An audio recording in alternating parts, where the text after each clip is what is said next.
Então, eu os convido a abrirmos na carta aos Efésios, capítulo 1, versículo 3, que será a base para a nossa reflexão nessa noite. Efésios capítulo 1, versículo 3, o texto está sendo projetado. Bendito Deus e Pai de nosso Senhor Jesus Cristo, que nos tem abençoado com toda sorte de bênção espiritual nas regiões celestiais em Cristo. Vamos nos levar a Deus em oração novamente. Deus querido, te agradecemos, porque nesse dia especial para nós, em que comemoramos a ressurreição do Senhor Jesus, nós podemos mais uma vez nos reunirmos em teu nome. Obrigado pelos cânticos, pelas ofertas, pelas orações que temos feito nesse espaço, que teu nome seja glorificado. E nesse momento em que refletimos sobre tua santa palavra, Deus, nós clamamos pela assistência do teu Espírito, de modo que nós não apenas compreendamos aquilo que o Senhor nos tem falado, mas que pela iluminação do teu Espírito nós consigamos viver aquilo que o Senhor nos diz. Abençoa teu povo, é a nossa oração em nome de Jesus. Amém.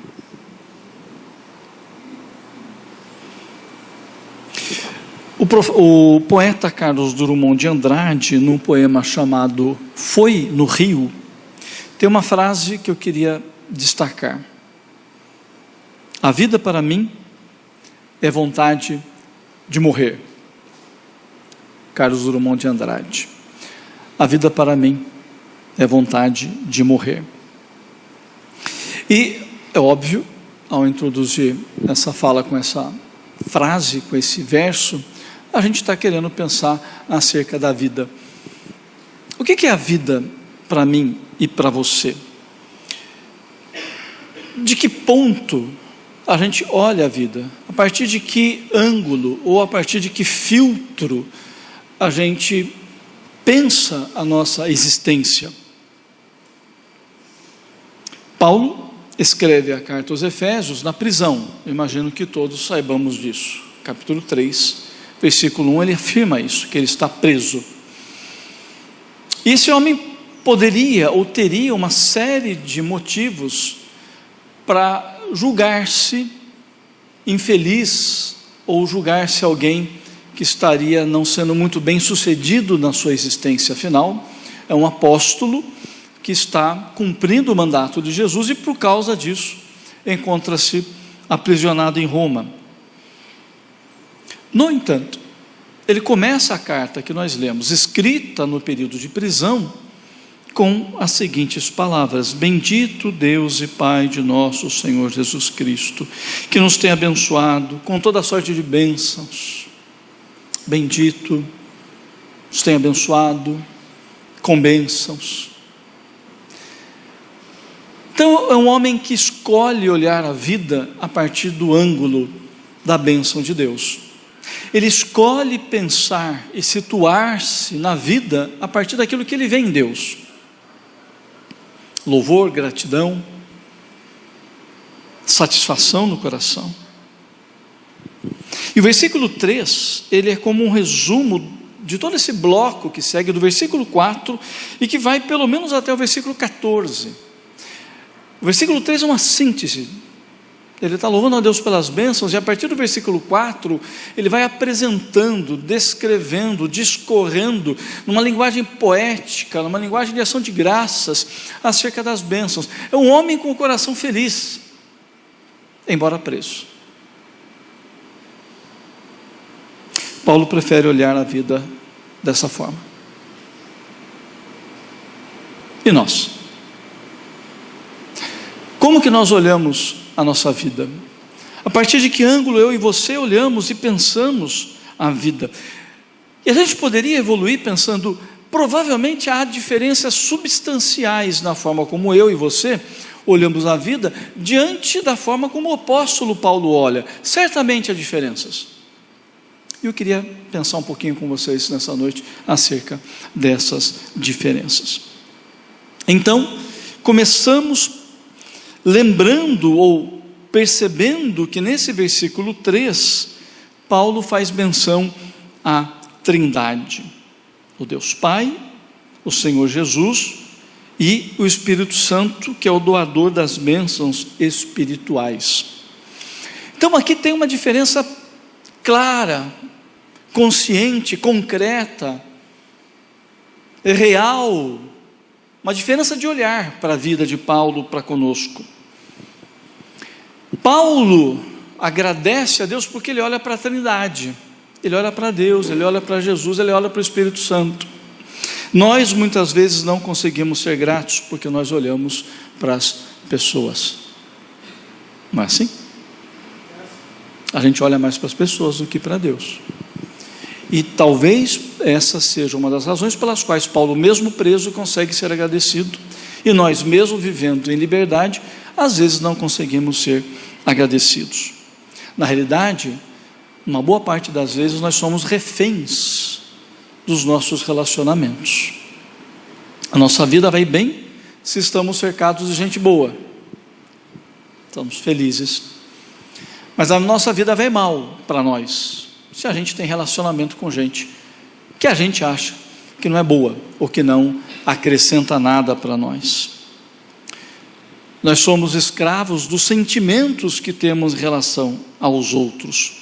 Amamos apaixonadamente as pessoas que nos amam e nos agradam, mas somos acorrentados, escravos de sentimentos de ira, de discordância, de rancor em relação a pessoas que duvidam ou se opõem a nós. E aí nós somos escravos desses sentimentos. E o que é pior, a vida é dinâmica e as situações mudam. Então, se hoje eu amo de paixão alguém, porque ele concorda comigo, me trata bem, amanhã, quando ele fizer alguma coisa contra mim, o que vai acontecer? Eu vou passar a odiá-lo. E a vida vai mudando. E a gente é refém das pessoas e das nossas relações, porque nós colocamos as pessoas em primeiro lugar na vida. O apóstolo Paulo se relacionava com muita gente. É só a gente pensar as cartas que ele escreveu. Cada carta para várias igrejas, depois cartas pessoais e assim vai. As viagens, a gente lê no livro de Atos.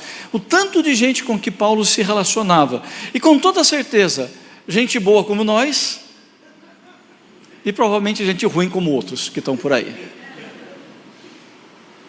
Mas é importante a gente entender que Paulo não era refém dessas pessoas. Quando ele escreve a segunda carta a Timóteo, vocês lembram o que ele diz: todos me abandonaram. Todos me abandonaram. E apesar disso, havia gratidão, minha sensação de bem-querer de Deus na relação dele com a Trindade. Por quê? Porque ele estava ligado à Trindade. Paulo estava ligado à Trindade. Deus é louvado no versículo 3 que lemos, porque ele é o Pai do Senhor Jesus Cristo.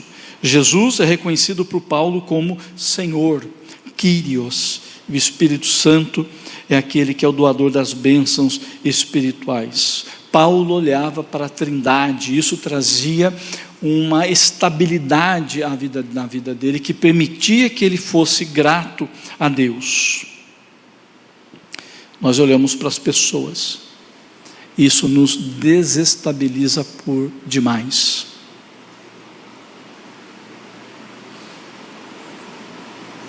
Por que Paulo era grato a Deus, mesmo preso? Porque ele olhava acima de tudo para a Trindade. Por que nós, mesmo em liberdade, muitas vezes somos ingratos? Porque a gente depende muito das pessoas. Como Paulo encara a vida? Como é que a gente pensa a vida? Uma segunda reflexão. Paulo olhava para as bênçãos recebidas. Nós olhamos para as bênçãos a serem conquistadas. E essa é uma diferença. Uma segunda diferença. Qual é a segunda diferença que faz com que Paulo seja alguém grato apesar de tudo e nós nem sempre sejamos? Porque Paulo olhava para as bênçãos já recebidas. Nós focamos muito as bênçãos que a gente ainda quer conquistar. E aí há situações estranhas, cristãos que competem entre si para ver quem é mais abençoado, tipo assim uma escala de espiritualidade. Se eu tenho mais bênçãos, eu sou espiritual; se eu tenho menos, eu não sou. E aí, muito tempo atrás, lá no começo do meu ministério, eu vi uma situação e eu comecei a pensar, falei, alguém foi na frente da igreja e falou, eu quero agradecer a Deus porque Deus me deu isso, me deu aquilo outro, tenho o meu carro, minha casa e tal. Eu fiquei pensando, mas eu acho que eu não vou me dar bem na vida, porque eu acho que eu não vou chegar nunca nisso. E a gente vai desenvolvendo a vida pensando que a bênção é o acúmulo de coisas que nós temos, ou a falta de bênção é a ausência delas. Há cultos que nos chamam para a bênção, não é? Venham hoje, à tarde, à noite, amanhã, o culto da bênção, como se a bênção fosse uma entidade que vivesse sozinha por si própria. A gente às vezes parece que um retorno a um cristianismo medieval, onde as pessoas entendem que tem que fazer coisas para Deus, para que Deus, por sua vez, faça coisas por elas. E muitas vezes a busca da bênção é como se fosse o Eldorado espanhol, que nunca se alcança.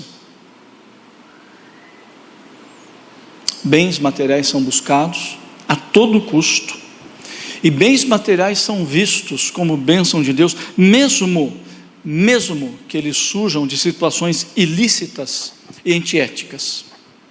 E é muito triste ver crente agradecendo a Deus por uma coisa que ele conquistou de modo ilícito, ou no mínimo antiético, mas ele acha que é bênção de Deus. A gente vive em insegurança, a gente vive a insegurança da bênção que precisa ser conquistada. A gente vive como se fôssemos escravos da bênção que não temos, mas que ainda há de chegar. O texto diz, bendito Deus e Pai do nosso Senhor Jesus Cristo, que nos tem abençoado. A Nova Versão Internacional, a NVI, traduz que nos abençoou e coloca no passado. Há um probleminha de tradução aqui, mas a melhor opção me parece é essa, que nos abençoou. Deus nos abençoou, o passado, e é para isso que Paulo olha, e é olhando para a bênção do passado que Paulo encontra forças para viver. E como eu já disse, as bênçãos, elas estão descritas a partir do versículo 4, uma série de bênçãos. Quais são essas bênçãos? A eleição, versículo 4, a redenção pelo sangue de Jesus, versículo 7, a graça derramada sobre nós, versículos 7 e 8, o selo, a presença do Santo Espírito em nós. São bênçãos já dadas, não foram conquistadas nem por mim, nem por você. A gente não fez nada para tê-las, mas Deus as deu para nós. E Paulo sabia disto. E essa era uma verdade que alegrava seu coração. Essa era uma verdade que fortalecia a vida de Paulo. Essa era uma verdade que, apesar das lutas e das dificuldades, mesmo preso, impedido de pregar o evangelho, fazia com que esse homem, ao escrever essa carta, no começo, nos primeiros versículos, dissesse: bendito o Deus e Pai do Senhor Jesus Cristo. Porque ele louvava a Deus pelas bênçãos já dadas por Deus a ele. E nós, muitas vezes, somos presos às bênçãos a serem conquistadas. E aí, se as bênçãos, geralmente materiais, este ano forem inferiores às do ano passado, eu avalio esse ano como um ano ruim. Se aquilo que eu planejei ter materialmente eu não consigo, esse ano não foi bom. E muitas vezes eu jogo essa conta no colo de Deus. Nós olhamos para bens a serem adquiridos, bênçãos materiais. Olhamos para posições a serem conquistadas. Nós olhamos para essas coisas como bênçãos que definirão nossa relação com Deus. E aí nós nos tornamos materialistas, pessoas seculares, que definem uma relação com Deus a partir das coisas materiais que possuímos ou não. Paulo, olha para as bênçãos já recebidas. Paulo olha para as bênçãos já recebidas e olhar para elas, ele é agradecido. E uma terceira reflexão que faz com que a gente entenda que em muitas vezes nossa vida é diferente da de Paulo, porque ele agradece a Deus e nós nem sempre conseguimos agradecer, como ele faz no terceiro versículo dessa carta, é porque Paulo olha para o lugar de onde as bênçãos provêm, e nós olhamos para os lugares como determinantes das bênçãos. Paulo diz nesse versículo 3, nos tem abençoado com toda a sorte de bênção espiritual nas regiões celestiais em Cristo. Nas regiões celestiais em Cristo. Por que Paulo é diferente de nós? Porque ele olha para o lugar onde as bênçãos são dadas, os lugares celestiais. Nós condicionamos as bênçãos a determinados lugares. A geografia e os espaços condicionam nossa vida, mais do que a gente percebe. Se estamos na nossa cidade, entre amigos, tudo ótimo. Se estamos no emprego que a gente quer, maravilha. Se podemos viajar todas as férias para aquele lugar que a gente gosta e adora, maravilhoso. Mas, se somos transferidos de trabalho para outra cidade, se ficamos longe da família, se o dinheiro está curto e a gente não pode viajar, então está tudo mal. Portanto, eu repito, a geografia e os espaços condicionam a nossa vida, não é assim? Avaliamos a vida em função do lugar em que estamos. A gente avalia a vida a partir do lugar que a gente está. Se estamos onde queremos estar, estamos felizes. Se estamos onde não queremos estar, onde nos obrigam a estar, estamos infelizes. É só a gente olhar para a filha adolescente, né? Aquela fase que ele começa a ter independência e a gente, pai e mãe, quer que eles viajem com a gente, não é assim? Aquela cara maravilhosa no banco de trás do carro, né? É isso. O tempo e o espaço condicionam a nossa felicidade. E a gente sofre de uma espécie de uma vertigem espiritual. Os espaços indesejados fazem com que a nossa vida cristã fique em desequilíbrio, e aí a gente passa mal. Porque estar no lugar que a gente não quer estar acaba afetando a nossa relação com Deus, e a gente passa a sofrer. Paulo louva a Deus pelas bênçãos nas regiões celestiais em Cristo. E na carta aos Efésios aparecem várias vezes menções a essa expressão, regiões celestiais. O que são as regiões celestiais? Capítulo 1, versículo 20, é o lugar onde Jesus está sentado, portanto é uma ideia de céu. Capítulo 2, versículo 6, é o lugar onde nós estamos com o Senhor espiritualmente, porque nós também estamos lá. Capítulo 6, 12, as regiões celestiais são os lugares onde nós temos as nossas batalhas espirituais com os demônios e Satanás. Portanto, os lugares celestiais não são aqui, eles são um espaço espiritual, onde as bênçãos estão sendo dadas, é lá, e é para lá que Paulo olha. E os lugares celestiais definem a nossa espiritualidade. Mais do que nós pensamos. Mais do que nós pensamos. Por isso, o apóstolo Paulo, mesmo preso, louva a Deus. Por quê? Porque se preso fisicamente, ele está livre espiritualmente. Porque o seu espaço de existência é o lugar celestial, onde ele está em oração, onde ele está em comunhão com Deus. Então ele não está condicionado ao tempo e ao espaço. Nós olhamos para certos lugares e nos sentimos bem. Nós olhamos para os outros e nos sentimos mal. E aí então a gente tem essa vertigem espiritual.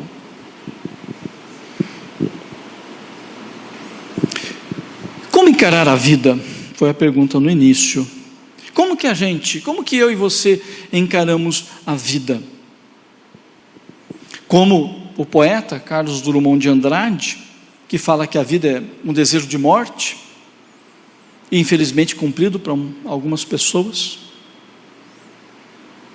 Como que a gente encara a vida? O convite do apóstolo Paulo, hoje em Efésios capítulo 1, versículo 3, é que a gente passe a olhar a vida como ele. Olhar a vida como ele. Paulo nos exorta a olharmos para a Trindade e não para as pessoas, se queremos ter uma vida feliz com Deus, olhar mais para Deus do que para as pessoas. Isso não significa dizer que você não pode ter amigo, mas significa dizer que a grande expectativa nossa sempre tem que estar na relação com Deus e não com o outro, porque senão a gente vai ser infeliz. Paulo nos convida a olhar para as bênçãos já recebidas e sermos alegres, felizes, satisfeitos, mesmo que tenhamos pouco, mesmo que vivamos pouco, mesmo que enfim o pouco seja uma constante em nós, mas as bênçãos já recebidas são um muito de Deus para nós, sempre, sempre. E parar de buscar a bênção, e parar de achar que a bênção, o acúmulo é o que vai definir a nossa existência. Paulo nos exorta a pararmos de olhar apenas para os lugares paradisíacos e de satisfação e felicidade, condicionando a nossa alegria a eles, e a passarmos a olhar para os lugares celestiais, onde nossa vida espiritual e nossa existência se definem a partir da bênção de Deus, a partir da nossa presença lá, a partir da nossa vida de oração. Vida de oração. Como que a gente consegue mudar a vida para tentar viver como Paulo? Pela oração, através da oração. E vejam como nessa carta o apóstolo vai falar de oração várias vezes. No versículo 16 ele vai falar de oração, fazendo menção de vós nas minhas orações. Paulo intercedia por aqueles irmãos, talvez eles não tivessem a visão dele, ele orava por eles. A gente quer mudar a vida, a gente quer ter maior comunhão com o Senhor, claro, a gente ora pela gente, mas não lembremos, ou não deixemos de lembrar de orar pelos outros. A vida de intercessão é tão importante quanto a vida de oração por nós mesmos. Paulo continua falando de oração no capítulo 3, versículo 14. Por essa causa me ponho de joelhos diante do Pai. Pode ser figurativo ou pode ser real, ajoelhar-se fisicamente ou não, mas ter essa prática de busca de Deus, a prática em que, a partir do momento em que você não percebe o tempo passar, ela se torna mais profunda, e mais graciosa, e mais grata, colocar-se de joelhos diante do Pai. E no final, no capítulo 6, versículo 18, com toda oração e súplica, e aqui o contexto é daquela armadura que ele fala que a gente tem que tomar, se preparar para a luta da vida, para a luta que se trava nas regiões celestiais, contra as forças demoníacas, a luta da vida que se trava na concretude da vida, que é a expressão também final desse mundo espiritual, orando com toda oração e súplica. Como eu e você conseguimos mudar uma vida que é tão dependente de circunstâncias para uma vida que, segundo Paulo, independe delas e é repleta de gratidão e de alegria? Oração, buscar o Senhor individualmente, com o seu povo, com a sua igreja, de modo que quando a gente começa um dia, ou quando a gente termina um dia, quando a gente começa um ano, ou quando a gente termina um ano, e assim sucessivamente, os nossos começos sejam como o começo dessa carta, do homem preso, que começa a falar com irmãos distantes de Éfeso, dizendo: Bendito Deus e Pai de nosso Senhor Jesus Cristo, que nos tem abençoado com todo tipo de bênçãos celestiais, espirituais nas regiões celestiais em Cristo. Esse é o começo. Esse é o começo que determina a jornada. Esse é o começo que orienta a vida. Abaixe sua cabeça e vamos orar.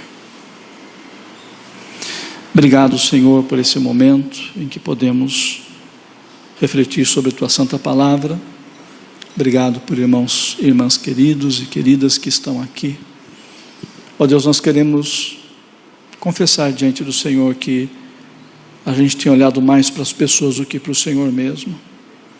Nós queremos reconhecer que nós temos mais buscado bênçãos do que reconhecido as bênçãos que já temos.